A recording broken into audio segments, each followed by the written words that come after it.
Welcome back. Continuing the news.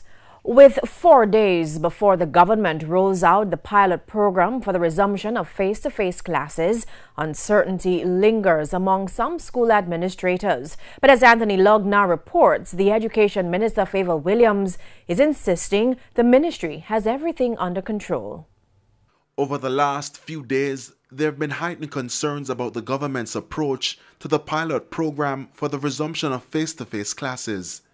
This is expected to last for an initial 14 days starting Monday. President of the Jamaica Association of Principals of Secondary Schools, Laverne Wright, has chastised the Education Ministry for the way the selected schools were made aware of the development. But speaking at a tablet handover ceremony at the Maypen Primary School in Clarendon, Education Minister Favour Williams sought to address those concerns. I know there's a lot of conversation in the public space. I would say to you, stay focused.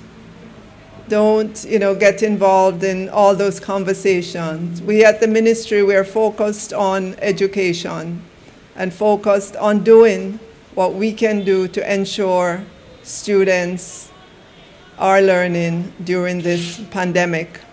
In a Gleaner article published on November 3, the principal of the Yallas High School in St. Thomas described as untidy the government's approach, insisting that he has been left in the dark. Over in Clarendon, some parents we spoke with questioned how the program will be rolled out and what measures will be implemented to ensure the children remain safe. The Education Minister said they'll be closely monitoring the schools. We will be looking and seeing how well the schools are abiding by the protocols.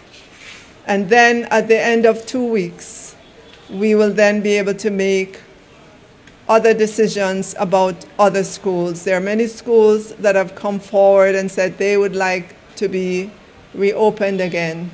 We are going to be considering those schools relative to the objective criteria. Meanwhile, connectivity issues continue to plague students in rural parts of the island, and as predicted by some teachers and principals in these areas, students are being left behind. The Education Ministry has reiterated that the government's plan is to have a fully digitized society. Even if it were possible for all students to come back to the classroom tomorrow, what I'd like to say to teachers and parents, principals, technology is going to remain a permanent part of the teaching and learning experience. Anthony Lugg, TVJ News.